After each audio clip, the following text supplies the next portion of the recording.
또 이선미 리더님께서 소개를 너무 과분하게 해주셔가지고 또 즐겁게 시작할 수 있을 것 같습니다. 네, 저 현재 본사에서 홈택 담당하고 있는 허일무 강사라고 하고요. 제가 우선 강의 자료 공유 먼저 하겠습니다. 네, 강의 자료는 제가 공유를 했고요. 어, 오늘 이렇게 저녁 교육을 준비를 하면서 제가 다음 달 교육 자료도 좀 준비할 것들이 많이 있어서 오랜만에 또 본사에 남아서 제가 지금 교육을 이렇게 진행을 하고 있는데 지금 본사는 굉장히 고요합니다. 지금 밖에는 이제 청소해 주시는 분들이 막 도착을 하신 것 같은데요. 아마 지금 본사 사무실은 저밖에 없는 것 같습니다.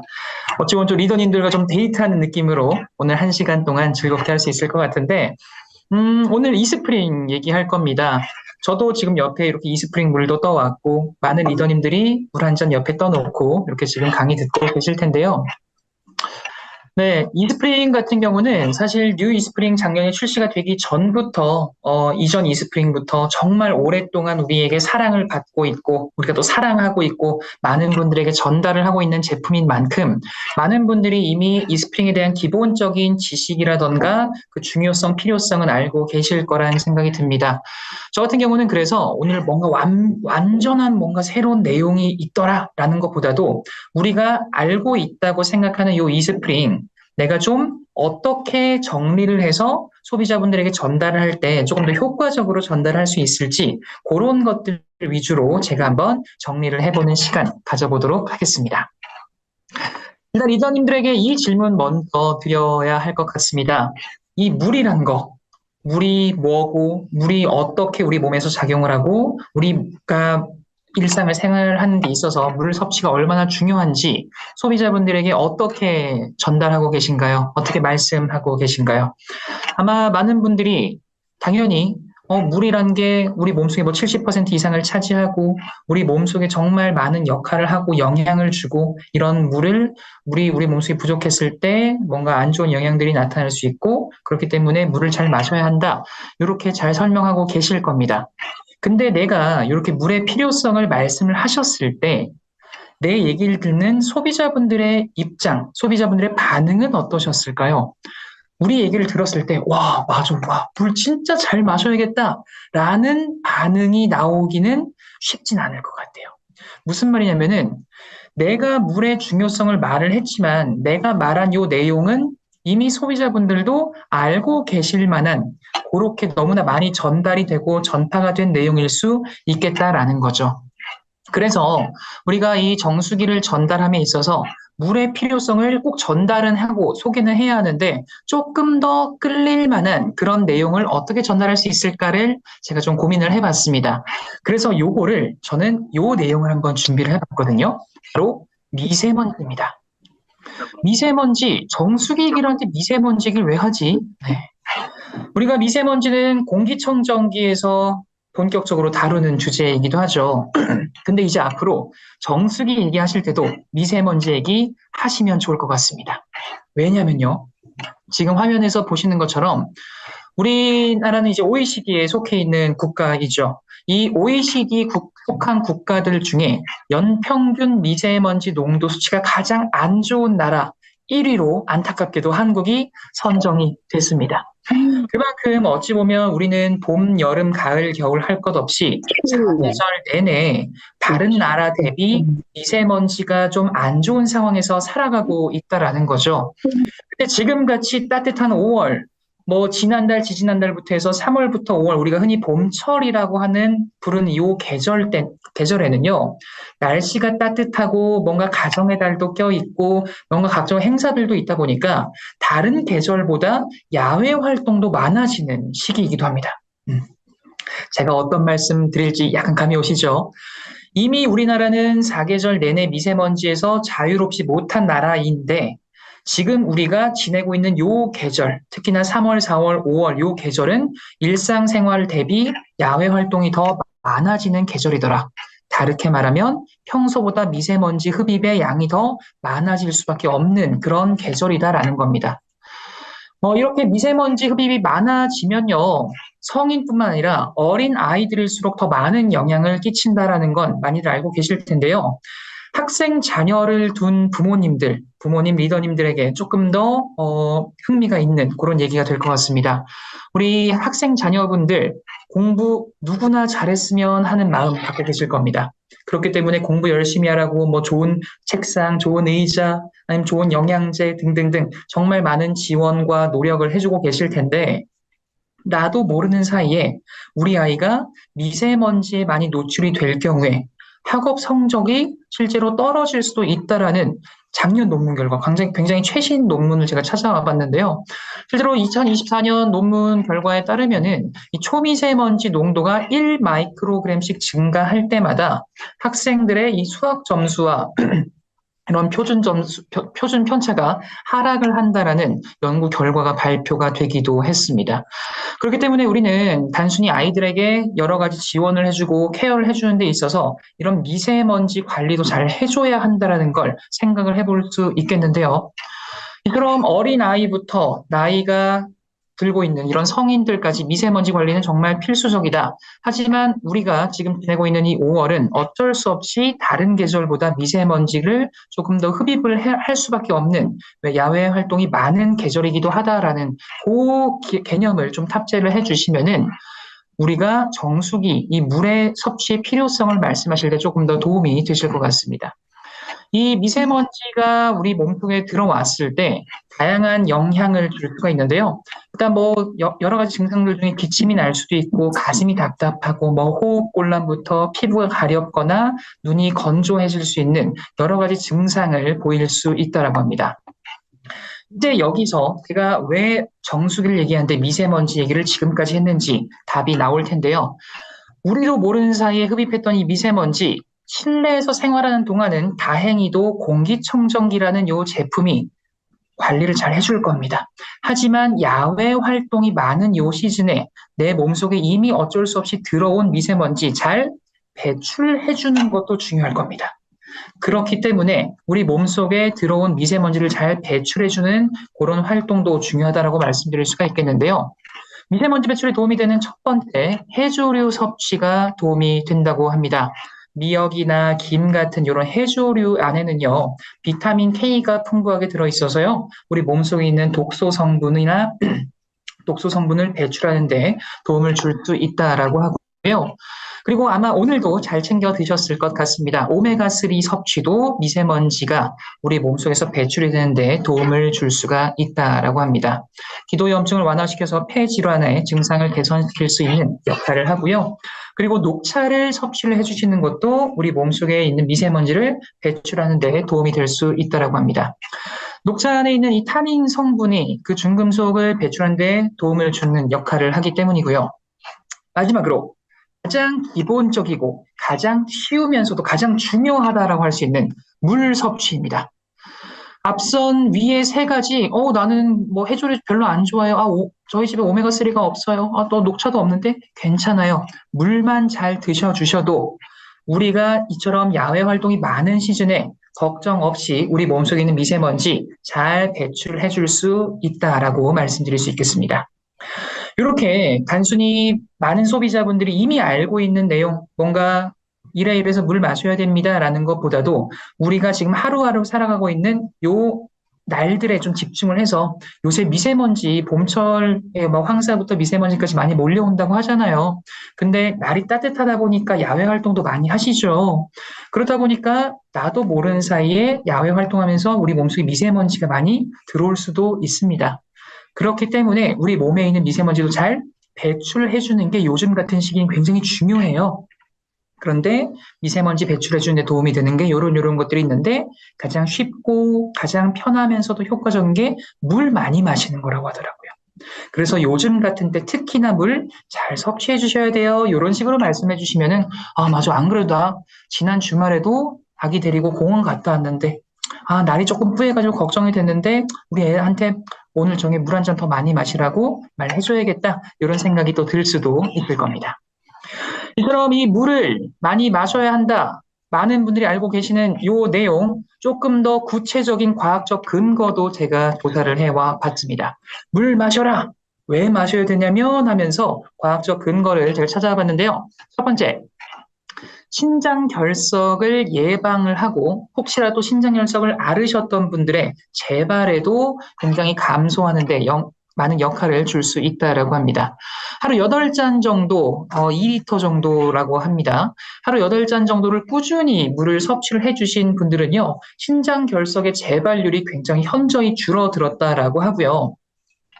그리고 남녀노소 아마 누구나 관심 있으실 만한 체중 감량에도 실질적인 효과를 볼 수 있다라는 연구 결과가 발표가 됐습니다. 하루 6잔 정도를 꾸준히 섭취를 해 주시는 그런 그룹에서 체중 감량 효과를 봤고요.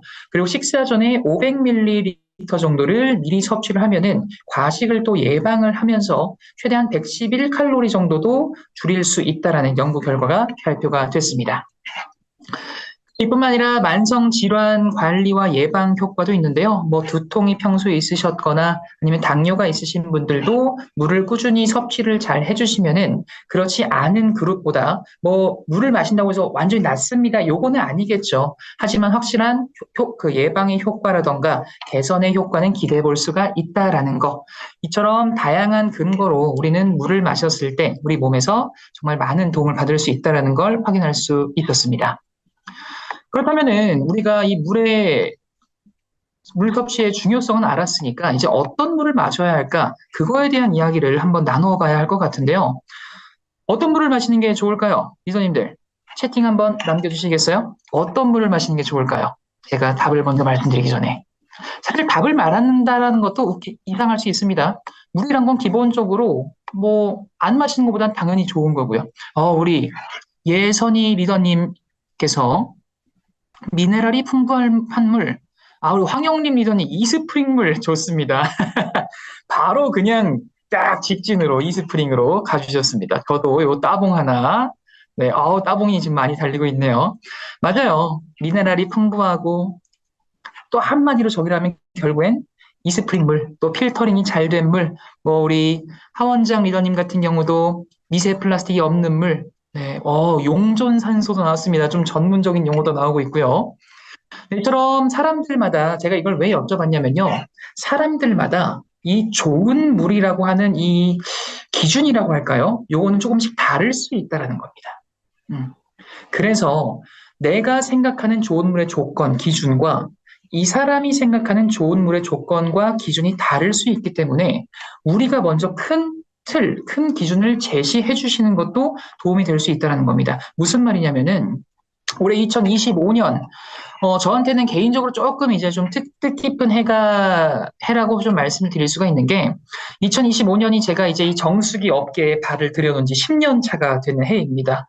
벌써 정말 많은 분들을 만나 뵙고 많은 뭐 제품부터 많은 이슈들까지 많은 이야기를 정수기에 관해서 나누었던 게 이제 10년이라는 시간이 흘렀는데요. 제가 처음에 이 정수기 관련 강사 생활을 시작을 했을 때와 지금 이 정수기 시장에 대해서 이야기를 할 때 달라진 점이 있어요. 뭐냐면요. 정수기의 필요성을 말할 때 그 나오는 이슈가 물질입니다.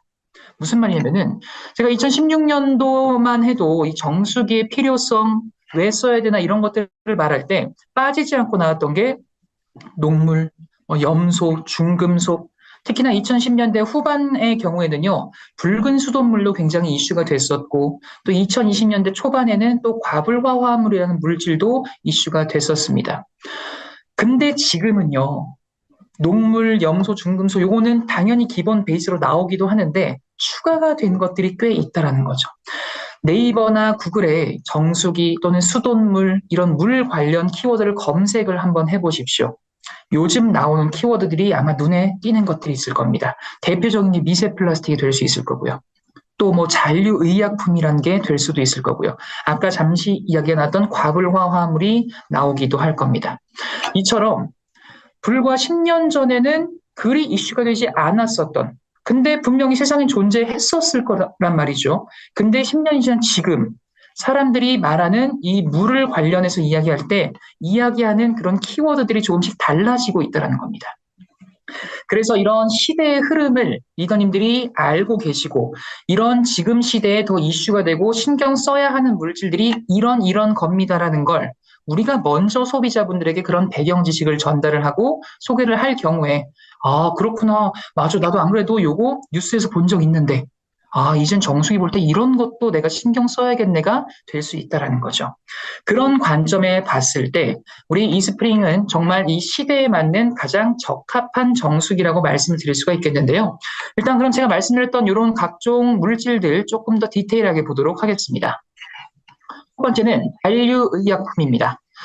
같은 경우는 지금 이제 딸이 30개월이다 보니까 정말 뭐 봄, 여름, 가을, 겨울 할 것 없이 감기를 아이가 달고 삽니다. 콧물이 자주 나는데 그렇다 보니까 집에는 뭐 약이 항상 좀 구비가 되어 있어요. 근데 이제 아이가 안 아프면은 굳이 또 약을 먹일 필요는 없다 보니까 집에 쌓이는 먹지 않는 약들도 꽤나 지금 많이 있기도 합니다. 리더님들 역시 아이가 뭐 어리든 크든 아니면 그냥 성인들만 살고 계신 리더님들이시든 집에 남는 약 분명히 한두 개씩은 있으실 텐데요. 한번 내가 마음 먹고 정리해야지 하고 정리할 일이 있으실 때 어떻게 폐기를 하나라고 우리가 나의 생활을 돌이켜보면은 아마 많은 비율로 그냥 쓰레기통에 버리시거나 아니면은 뭐 물약 같은 경우는 뭐 변기통, 싱크대에 그렇게 버리신 적 많이 있으실 겁니다. 저 역시도 그랬었고요. 왜냐면요, 사실은 어떻게 버려야 되는지 이걸 심지어 그냥 버리면 안 되는지 모르시는 분들도 많이 계실 거란 생각이 듭니다. 하지만 이런 남은 약들, 잔류의약품들이 그냥 일괄적으로 폐기가 됐을 때 이게 어디로 흘러가고 어떻게 다시 돌아올 수 있는지를 알고 나시면은 이제 그냥 마음 별 생각 없이 버리지는 못하실 것 같은데요. 이거 관련 준비된 영상이 있으니까 짧게 보고 넘어가도록 하겠습니다. 먹다 남은 약을 함부로 버리면 결국 우리 입으로 돌아온대요. 약 어떻게 버리세요? 쓰레기통에 버리는. 그러니까 일반 알약 같은 경우에는 쓰레기 봉투에서 폐기를 하고요. 안약 같은 경우에는 그냥 통 있는 그대로 그냥 일반적으로 폐기를 합니다. 약을 쓰레기통, 하수구, 변기통에 그냥 버리는 사람이 절반 이상이래요. 이렇게 버려진 약은 수질과 토양을 오염시키고 생태계를 교란하기까지 한대요. 약이 강물로 흘러들어가 식수를 오염시키고 결국 우리가 마실 물로 돌아오는 거죠. 하천, 토양 등에 사는 미생물은 항생제에 노출되면서 내성이 강해지고 어떤 항생제에도 죽지 않는 슈퍼박테리아까지 생겨요. 이게 끝이 아니에요. 버려진 약이 생태계를 교란해 물고기 기형을 유발하기도 하는데 강이나 바다에 버려진 항우울제, 피임약 때문에 수컷 민물고기 20%가 트랜스젠더나 암수 2가지 형질이 혼합되어 나타나는 간성이 됐다는 영국 대학의 연구 결과까지 있어요. 그러다 보니 알을 낳는 수컷까지 생겼대요. 그럼 남은 약을 어떻게 버려야 할까요? 약품을 산 약국에다가 다시 반환 조치를 하시는 게 가장 좋은 방법입니다. 알약뿐 아니라 물약이나 연고도 그냥 버리면 안 되고 꼭 수거함에 넣어주셔야 해요. 물고기야 미안해. 네, 지금 보신 것처럼 거의 55%, 그러니까 2명 중에 1명은 약을 그냥 일반 쓰레기통에 버린다라고 볼 수 있다라는 거죠. 그래도 저는 조금 다르게 봤었던 게 다행히도 2명 중에 1명은 제대로 버리고 있다는 얘기로도 우리가 생각할 수 있겠습니다. 즉, 나는 그래도 잘 버리고 있어 라고 생각이 드시는 분들은 내가 2명 중에 1명 잘 버리는 그룹에 속해 있었구나. 나는 이거 잘 몰랐었어. 그냥 쓰레기통에 버렸었어. 하시는 분은 나머지 50%에 속하는 분이겠죠. 그럼 나만 잘 버려도 이 잘 버리시는 분들의 비율이 훨씬 높아질 수 있다는 생각이 듭니다. 그래서 저 같은 경우도 지난주에 이제 집에 있던 약을 다 모아서 집 근처 약국에 가서 그 폐기통에다가 버리고 왔었는데 이게 사실은 귀찮을 수 있어요. 귀찮은 작업도 맞고요. 하지만 내가 나의 건강을 위해서 뭔가 운동도 하고 각종 영양제도 잘 챙겨 드시는 것처럼 내 건강이 그냥 챙겨지는 게 아니잖아요. 노력이 필요한 만큼 우리가 살아가는 이 환경, 결국에 나한테 돌아오는 이러한 것들도 역시 나의 조금의 노력이 있다면은 훨씬 더 내가 안심하고 살아갈 수 있는 그런 환경이 되지 않을까라는 생각이 듭니다. 하지만 이런 것들이 이미 어느 정도 많이 또 좀 누적이 되기도 했던 것 같습니다. 이미 전 세계 모든 강이 약물의 잔류물로 오염이 됐다라는 연구 결과도 발표가 되기도 했는데요. 그렇기 때문에 우리가 지금에서라도 조금씩 실천을 해주신다면은 훨씬 더 나은 세상을 만들 수 있을 거란 생각이 듭니다. 이런 잔류의약품뿐만 아니라 과불화 화합물이라고 하는 물질도 우리는 신경을 써야 할 것 같은데요. 지금 그림으로 나와 있는 건 팝콘의 그 종이.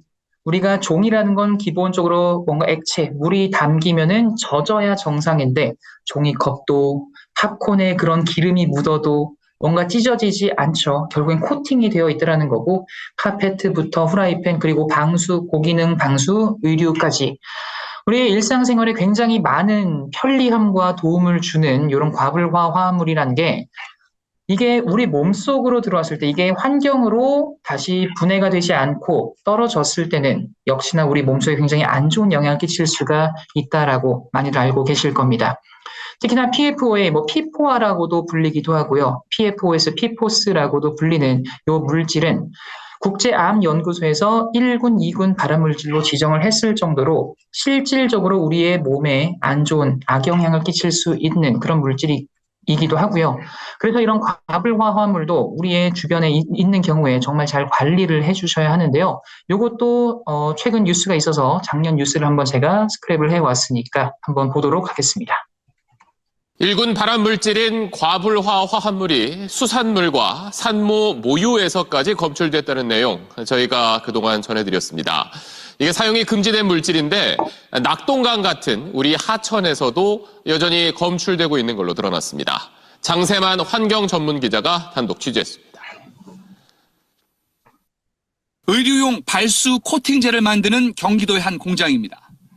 1군 발암물질인 과불화 화합물 PFOA를 원료로 쓰다가 지난 2019년 사용이 금지된 이후론 대체 물질로 제조하고 있습니다. 그런데 환경과학원과 대학 연구팀이 공장 안 수질을 검사해보니 원료로 안 쓰고 있다는 과불화 화합물 PFOA가 고농도로 검출됐습니다. 공장이 과불화 화합물을 몰래 원료로 쓰기라도 한 걸까? 이유를 따져보니 공장이 쓴 원료는 과불화 화합물의 전 단계인 전구체. 변형될 수 있는 중간의 물질을 전구체라고 저는 알고 있고요. 지금 유통이 허가되어 있는 것들 사용을 하고 있습니다. 합법적 원료지만 이게 제조 공정을 거치면서 금지 물질로 화학 변화를 일으키는 걸로 드러났습니다. 전구체 물질을 계속적으로 사용하면 규제 대상 물질로 변환되기 때문에 원래 우리가 규제를 하는 그 목적에는 전혀 기여가 되지 못하고 있는. 실제로 제조 공정 후 전구체 농도는 200분의 1로 줄어들고 대신 과불화 화합물 PFOA가 4배로 늘어난 걸로 조사됐습니다. 근처 하천도 조사해보니 공장과 가까울수록 과불화 화합물 농도가 높아진다는 사실도 확인됐습니다. 영남 지역 식수원인 낙동강도 이런 위험에 노출돼 있습니다. 연구팀의 샘플 조사 결과 낙동강 인근 업체도 과불화 화합물의 전구체를 사용하는 문제를 똑같이 안고 있는 겁니다. 어떠한 전구체들을 사용하고 있는지, 어떠한 형태로 또 배출되고 위탁 처리되는지 전반적인 과불화물 실태 조사 등이 좀 필요할 거라고 생각이 됩니다. 낙동강 유역에선 지난 2020년부터 과불화 화합물에 대한 정기 측정이 이루어지고 있는데 PFOA 농도는 4년째 떨어지긴커녕 오히려 검출 빈도가 늘고 있습니다. SBS 장세만입니다. 네, 이렇게 실질적으로 우리가 식수원으로 이용을 하는 이런 하천에도 오염이 됐다라는 이런 뉴스를 볼 때면 많은 분들이 걱정이 되고 또 우려가 되는 것도 사실일 겁니다. 이 과불화 화합물 문제는 우리나라뿐만 아니라 미국에서도 굉장히 이슈가 되고 있습니다. 지금 요 미국 지도를 보시면요, 하늘 색깔도 있고 파란 색깔도 있죠. 요걸 간단하게 좀 설명을 해드리면은 하늘 색깔에 좀 집중을 해주시면 됩니다. 여기 지금 뭐라고 적혀 있냐? 드링킹 워터라고 해서 이제 식수겠죠, 식수. above proposed limit이라고 해서 이 식수의 오염 한계치를 넘은 것들, 과불화 화합물 수치가 넘은 것들을 하늘색으로 표시를 해 놓은 겁니다.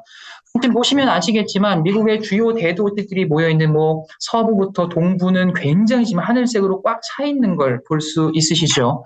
그만큼 이미 미국 내 하천도 과불화 화합물이 오염 농도가 꽤나 높다라는 것도 보실 수 있을 거고요. 실제로 그래서 이 미국은요, 국내보다 과불화 화합물의 이 기준 자체가, 측정 기준 자체가 더 엄격하고 더 많습니다. 이뿐만 아니라 국내에서도요, 국내 미군 기지들이 있죠. 미군 기지들 주변의 하천에서 과불화 화합물 농도 수치가 평소보다 더 높게 나왔다는 연구 결과, 올해 연구 결과도 발표가 되기도 했습니다.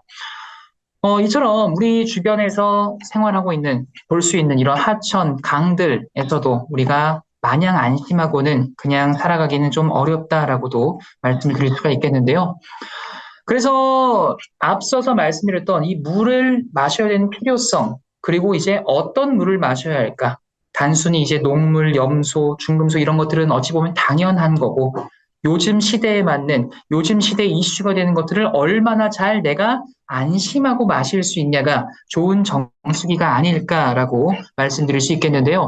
그 면에 있어서 우리 이스프링은 정말 안심하고 괜찮게 드실 수 있다라고 말씀드릴 수 있겠습니다.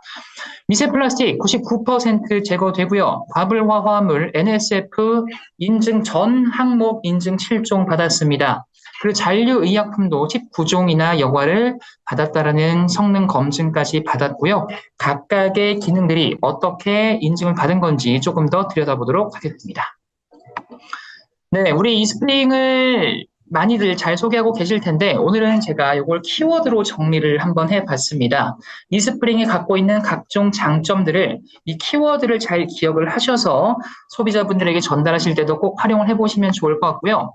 신선, 깨끗, 안심, 그리고 편리라는 요 4가지 키워드로 정리를 해봤는데 각각의 키워드를 한번 보도록 하겠습니다. 첫 번째, 신선입니다.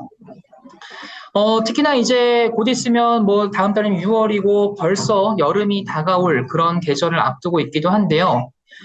이런 물의 신선함은 더워질수록 훨씬 더 중요하다고 말씀드릴 수 있겠습니다. 리더님들 슈퍼 가서 우유 구매하실 때 앞에 있는 거 갖고 오세요? 뒤에 있는 거 갖고 오세요? 아마 뒤에 있는 거 저도 갖고 옵니다. 왜냐? 유통기한 길게 남은 것들, 다시 말하면 아직 우유 뜬 지 얼마 안 된 것들, 즉 신선한 우유를 나도 모르게 꺼내고 있었다라는 거죠. 그렇기 때문에 서울우유에서는요, 이런 소비자들의 심리를 잘 파악을 해서 우유의 유통기한만 표시하는 게 아니라 제조일자까지 얼마나 신선한지 표시를 하고 있죠. 우리가 물보다 덜 자주 마시는 우유를 구매를 할 때도 이 신선함을 이렇게 따지고 있는데 매일매일 심지어 지금도 마시고 있는 이 물을 드실 때는 얼마나 신선한지 더 따져보셔야 할 겁니다. 그런 면에 있어서 우리 이스프링은 이보다 더 신선할 수 없는 방식으로 정수를 하고 있죠. 바로 내가 물이 필요할 때 레버를 돌리는 순간 정수를 하는 직수 방식이기 때문입니다. 그렇기 때문에 신선함이 얼마나 신선할까에 대해서는 걱정하실 필요가 없다. 왜냐? 바로 걸러주니까. 거기다가 단순히 물을 마실 때만 사용을 하는 게 아니라 다양한 활용처까지 우리가 활용할 수 있기 때문에 그것에 대한 장점도 굉장히 큰데요. 무슨 말이냐면요. 정수기를 쓰시는 분들, 단순히 마시는 물로만 드시는 분들 많이 안 계실 겁니다.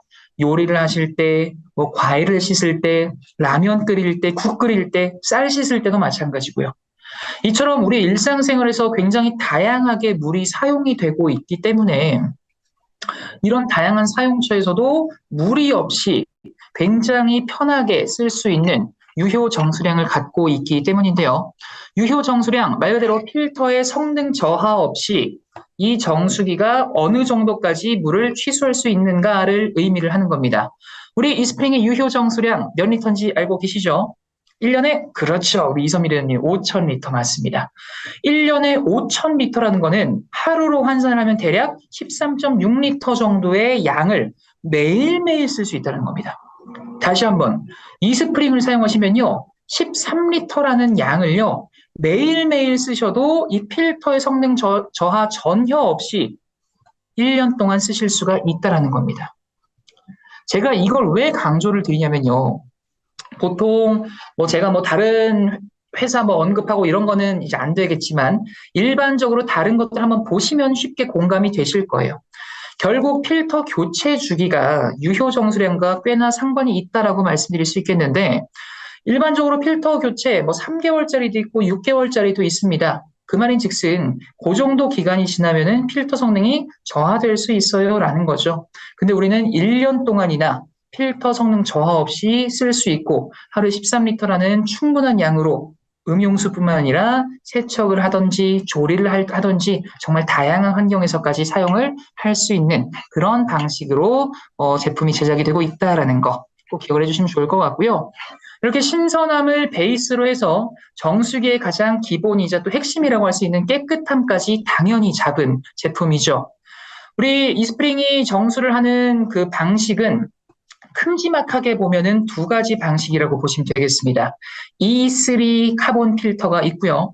여기서 1차적으로 정수가 되고 그 다음에 UVC LED에서 살균 과정까지 끝나고 이제 우리의 컵으로 출수가 되는 건데요. 이걸 조금 더 디테일하게 보면은 우리는 총 4단계의 정수 과정을 거친다라고도 말씀드릴 수 있겠습니다. 어떻게 4단계지? 네, 요거의 힌트는 E3 카본 필터에 있습니다. 리더님들, 우리 뉴 이스프링으로 출시가 되면서 이 압축 카본 필터가 E3 카본 필터라는 이름을 또 달고 나왔죠. 우리 E3에서 E3가 뭘 의미하시는지 다들 알고 계시죠? 이스프링의 E. 네, 이스프링의 E. 요거 E인가요? 네. 그리고 세 가지의 레이어, 세 가지의 단계를 거쳐서 정수가 된다 해서 E3 카본 필터입니다. 이 각각의 E3 카본 필터가 갖고 있는 필터링의 역할을 조금 더 디테일하게 보도록 하겠습니다. E3 카본 필터의 첫 번째, 바로 프리 필터입니다. 프리 필터 이름 익숙하시죠? 공기청정기에서 많이 보시고 또 익숙하게 들어보셨을 단어입니다. 이 프리 필터 같은 경우에는 공기청정기에서도 1차적으로 큰 먼지들을 걸러주면서 뒤쪽에 핵심이 되는 것들을 더 역할을 잘하게 1차 방어선 역할을 하는 필터였죠. 정수기에서도 마찬가지입니다. 1차적으로 큰 입자, 퇴적물, 모래 같은 이런 침전물을 먼저 제거를 해주는 역할을 통해서 뒤쪽에 핵심이 되는 안쪽으로 갈수록 핵심이 되는 요 필터들의 보호막 역할을 한다고 보시면 되겠고요. 요 프리필터를 거친 물은 두 번째 레이어인 디펜스 가드로 전달이 됩니다. 디펜스 가드, 뭔가 이렇게 막아주는 느낌이 나죠. 디펜스 가드. 네. 이 디펜스 가드 같은 경우도 역시나 가장 안쪽에 있는 카본 블럭의, 요 압축 카본 블럭의 보호막, 방패막 역할을 한다고 보시면 되겠는데요. 이 디펜스 가드에서 걸러내는 대표적인 물질이라고 할 수 있는 건 앞서서 이야기 나눴던 미세 플라스틱, 그리고 포낭이라는 바이러스도 여기서 걸러지게 됩니다. 미세 플라스틱, 저는 여기서 리더님들이 세 가지를 알고 가시면 좋을 것 같은데요. 일단 기본적으로 미세 플라스틱, 이제 소비자분들에게 말씀하실 때 정수기를 보실 때 미세 플라스틱을 걸을 수 있냐 없냐를 꼭 보시기 바랍니다. 그 말을 하시기 바랍니다. 그런데 요 얘기를 했더니 어떤 소비자분이 제가 어떤 회사 거 봤는데 거기도 미세 플라스틱 걸러주던데요. 오케이. 그럼 우리 이제 한 발짝 더 들어갈게요. 두 번째. 미세 플라스틱 일단 걸러주면은 괜찮은 정수기가 맞아요. 근데 그러면요, 그 미세 플라스틱 인증을 어디서 받았는지도 한번 확인해 보시기 바랍니다. 이게 무슨 말이냐면요. 공기도 그렇고 물도 그렇고요. 이런 공기질, 수질을 테스트해주는 시험기관들이 정말 많습니다. 물론 그런 기관들 다 각각의 전문성을 갖고 있고 충분한 신뢰성도 갖고 있습니다. 하지만 제가 드리고 싶은 말씀은 뭐냐면요. 이게 내가 사서 누구 주는 것도 아니고 내가 쓸 거잖아요. 그럼 이왕이면 더 안심할 수 있는 그런 제품이면 더 좋지 않을까. 그런 의미에서 어디서 인증을 받았냐가 상당히 중요할 수 있을 것 같습니다. 왜냐면요. 어느 기관에서 인증을 받았대요 라고 들었는데 처음 들어보는 기관이고 얼마나 전문성 있는지도 잘 감이 안 와요. 이름만 들었을 때는. 그런데 이스프링 같은 경우에는요. 한국뿐만 아니라 미국을 가든 홍콩을 가든 중국을 가든 일본을 가든 유럽을 가든 어디서나 이 이름만 들어도 그 기관 정말 물 관련 정수기 관련해서는 정말 인정받고 그런 권위가 있는 기관이지라고 인정이 되는 그 기관인 NSF에서 인정을 받았기 때문입니다. 이렇게 한번 표현을 해볼까요? 우리가 밥 먹으러 식당을 갔어요. 식당을 갔는데 어떤 식당에는 미슐랭 마크가 붙어 있습니다. 또 어떤 식당에는 약간 뭐 그 동네 여기 압구정동에 맛집 인증 마크 이런 게 붙어 있어요. 둘 다 뭔가 맛집이라는 인증 마크긴 하죠. 하지만 누구나 아마 미슐랭이 붙어 있는 그 식당이 조금 더 맛있을 것 같고 외국인이 보더라도 요 식당 미슐랭 받았네라고 쉽게 인지가 가능할 겁니다. 정수기에서 요 NSF는 그런 기준을 갖고 있다라고 보셔도 괜찮다라는 겁니다. 그렇기 때문에 1차적으로 미세 플라스틱 인증받았어요? 좋아요. 근데 어디서 인증받았어요? 저희는 NSF에서 인증받았거든요. 어디서 인증받았는지도 꼭 확인해 보시기 바랍니다. 그런데 소비자분이 이렇게 말씀하세요. 제가 본 거 그 NSF에서 인증받았다 그랬어요. 오케이. 그럼 우리 한 발짝 더 들어가시면 됩니다. 그때는. 그쵸. 정말 많이 알아보셨네요. 그러면요. 이 미세 플라스틱이 그 제품이 몇 프로나 걸러낼 수 있는지도 한번 확인해 보셨나요? 까지 들어가시면 이제 완벽합니다. 왜냐면요. NSF에서 일단 인증받기가 굉장히 까다롭습니다. 어렵습니다. 그렇기 때문에 NSF 인증 마크가 있다는 것 자체가 자랑거리인 건 오케이, 인정. 그런데 미세 플라스틱이 걸러지는 요 비율이 어느 정도가 되면 인증을 받을 수 있냐면요. 85%의 이상의 제거율을 보이면은 NSF에서 요 제품 미세 플라스틱 걸러낼 수 있습니다라는 인증을 해줍니다. 그래서 우리는 85%라는 건 15% 정도는 그럼 남아있다라는 얘기잖아요. 아메이는 그걸 용납할 수 없어. 조금 더 가볼게요 해서 저희는 99%까지 미세 플라스틱 제거율을 인증을 받았다라는 거죠.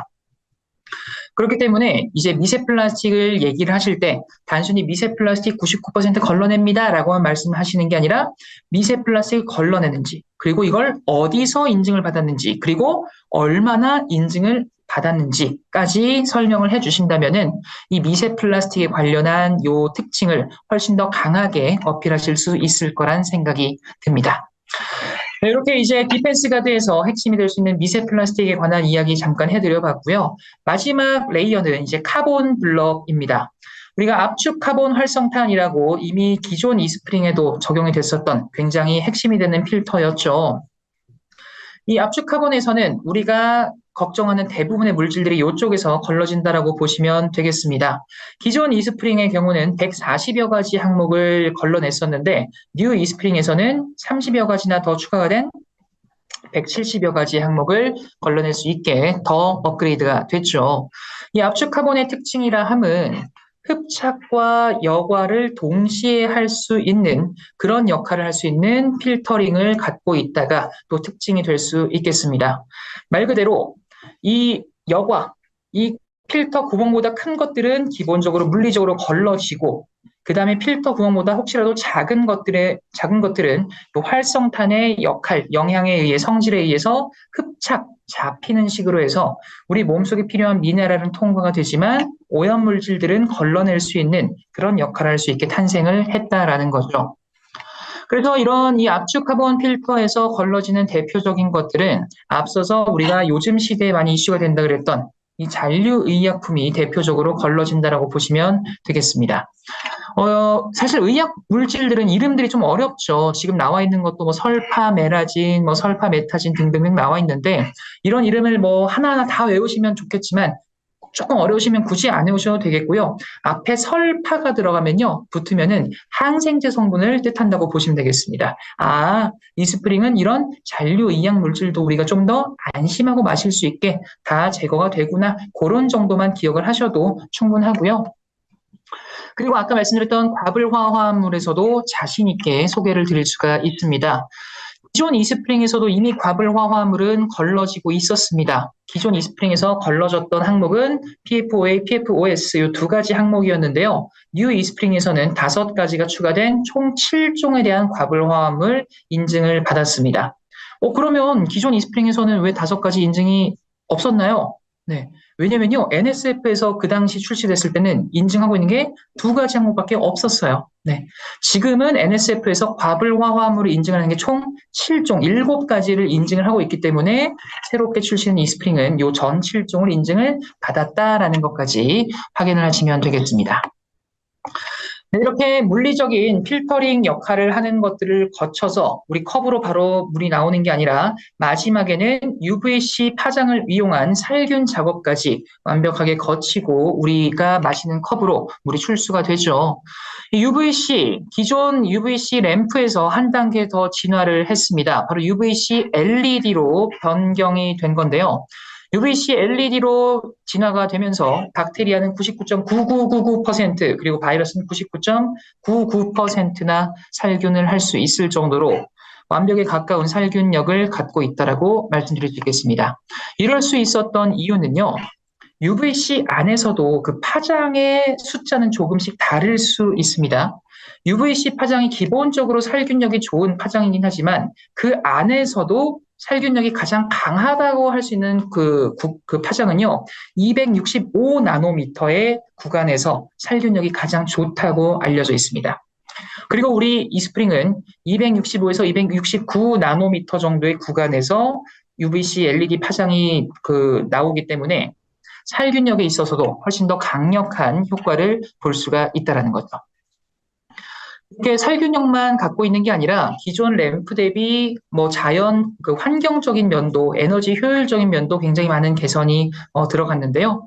일단 에너지가 기존 램프보다 25% 정도 절약을 할 수 있고, 요게 또 한 번 사용을 하면은 최대 10년까지 사용을 할 수가 있습니다. 그래서 이번 뉴 이스프링을 보시면은 기존 이스프링 같은 경우에는 카본 필터와 요 UVC가 함께 결합이 되어 있는 필터 형태였죠. 근데 뉴 이스프링 같은 경우에는 E3 카본 필터가 따로 있고 UVC LED가 따로 있습니다. 그 이유는 UVC LED는 한 번 설치하면 최대 10년 동안 쓸 수 있기 때문에 굳이 교체를 하고 우리가 볼 일이 없기 때문입니다. 그렇기 때문에 단순히 10년 써서 좋네, 요거를 조금 더 깊이 들어가면은 요걸 매년 폐기를 하지 않기 때문에 환경에도 이런 뭔가 폐기물도 나오지 않기 때문에 환경에도 도움을 줄 수 있겠구나라는 걸 우리는 생각을 해보실 수 있겠죠. 이처럼 UVC LED로 진화를 하면서 환경까지 생각하는 그런 제품으로 탄생을 하게 됐고요. 그리고 아까 말씀드렸던 요 미슐랭 마크 다시 한번 나왔습니다. 우리는 안심을 할 수 있는 각종 인증까지 받았기 때문인데요. 우리가 아무리 이런 이 이스프링 제품이 좋은 걸 알고 내가 자랑을 많이 한다고 하더라도 누군가는 이렇게 생각할 수 있습니다. 자기네 회사 거는 당연히 자기네가 좋다고 그러지 않겠어? 자기네 거 안 좋다고 그런 사람이 어딨어? 라고 생각을 할 수도 있다는 거죠. 그렇기 때문에 우리 입에서 우리 거 이래서 좋아요라고만 말하는 게 아니라 요런 기능은요, 요런 항목은요, 요 기관에서 이런 인증을 받았기 때문에 안심하고 더 믿고 쓰실 수 있습니다. 라고 그렇게 신뢰를 할 수 있는 그런 인증을 받았다라고 말씀드릴 수가 있겠습니다. 그 기관이 아까 말씀드렸던 바로 NSF라고 다시 한번 강조드릴 수가 있겠고요. NSF 같은 경우는 기존 이스프링에서도 워낙 강조가 많이 됐었고 어떤 항목에서도 인증을 받았는지 너무나 익숙하실 겁니다. 42항목, 53항목, 그리고 55B 항목, 401 항목까지 뉴 이스프링에서도 동일하게 인증을 다 받았고요. 42항목 같은 경우에는 다들 아시다시피 기본적인 맛이나 냄새, 그리고 재질의 소재의 안전성, 이런 것들을 인증을 받은 걸 42항목, 가장 기본적인 인증이겠죠. 그리고 53항목은 이제 오염 물질에 대한 인증이라고 보시면 되겠습니다. 과불화 화합물부터 마이크로시스틴 같은 이런 각종 오염 물질에 대한 인증을 우리는 53항목에서 취득을 한 거고요. 55B 항목 같은 경우는 UVC LED, 요 살균에 대한 인증입니다. 참고로 우리 UVC LED 같은 경우에는요, 가정용 정수기에서 이 UVC LED가 세계 최초로 55B 항목을 받은 회사이자 제품이 우리 아메이듀 이스프링이라는 것도 한번 슬쩍 말씀을 드려봤습니다. 그리고 401 항목 같은 경우에는 이제 시대가 변하면서 새롭게 이런 것들 이슈가 돼요. 몸에 안 좋아요. 신경 써야 돼요. 추가가 되는 항목들이 있겠죠. 이런 신종 오염 물질들에 대한 인증이라고 보시면 되겠습니다. 그래서 미세 플라스틱부터 잔류 의약품까지 이런 것들이 401 항목에 속한다라고도 보시면 되겠습니다. 이렇게 NSF를 통해서 소비자분들에게 한 번 더 안심할 수 있는 그런 믿음까지 드릴 수 있는 인증을 받은 제품이고요. 마지막은 편리성입니다. 이 편리라 함은 결국엔 실생활에서 내가 느끼는 감정이라고 말씀드릴 수 있겠습니다.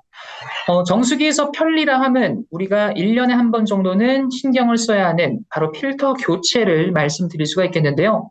이 뉴 이스프링 같은 경우에는 기존 이스프링을 쓰셨던 소비자분들 또는 다른 회사 걸 쓰셨던 소비자분들, 우리 이스프링의 필터 교체를 한번 보시면은 굉장히 만족도가 높으실 것 같습니다. 굉장히 쉽기 때문이죠. 저희 어머니 같은 경우에는 지금 이제 이스프링을 사용하고 계시는데 예전에는 다른 회사 제품을 쓰셨었어요. 그때 이제 렌탈료를 조금 절약하신다고 자가관리 필터를 요금제를 쓰셨었거든요. 자가관리 요금제라 함은 말 그대로 뭔가 관리 요원분이 오셔서 교체를 해주시는 게 아니라 택배로 내가 필터를 받아서 알아서 교체를 하는, 대신 렌탈료는 조금 저렴하게 해주는 그런 방식이죠. 그런데 어머니가 교체를 할 때마다 저한테 연락을 하셔가지고 일무액은 어떡하니 뭐 저쪽하니 너무너무 어려워하셨어요.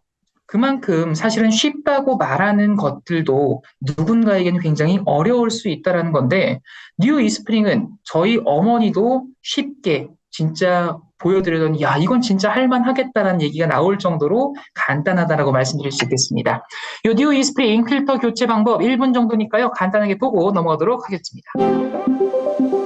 일단 필터 교체하려면 필터를 보셔야겠죠. 커버를 열어주실 겁니다. 커버 여는 건 간단합니다. 뭐 놔두고 이런 거 없죠. 앞으로 살짝 당겨주세요. 이렇게 커버 분리하시고요. 필터 손잡이 밀면 자동으로 분리가 됩니다. 뚜껑 여시는 거는 정뚜껑 열고 그냥 돌려주십니다. 그럼 손잡이대로 그대로 펴주시고 들어가던 제품이다 보니까 다시 풀어주시고 내가 준비한 필터 넣고 정수장으로 이렇게 돌려주시면 됩니다. 구멍만 쓰고 손잡이만 내려주시면 바로 필터 잡아주시고 커버만 다시 달아주시면 필터 교체가 완료가 됩니다. 굉장히 간단하죠. 네.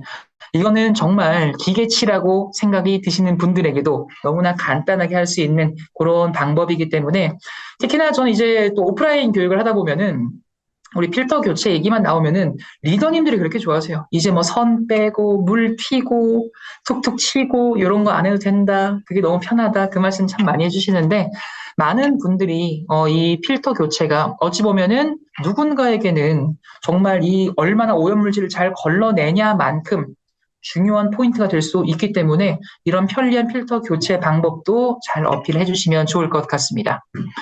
그리고 뉴 이스프링으로 탄생을 하면서 새롭게 출시가 된 어플도 있죠. 요거 아마 많이들 깔아서 활용도 하고 계실 것 같은데요. 바로 아메이 헬시 홈입니다. 기존에는 우리 앰모스피어 스카이에서만 적용이 됐던 이 어플이 정수기까지 이제 영역이 확장이 됐다라고 보시면 되겠죠. 이 아메이 헬시 홈에서 확인할 수 있는 정보는 다양하게 있습니다.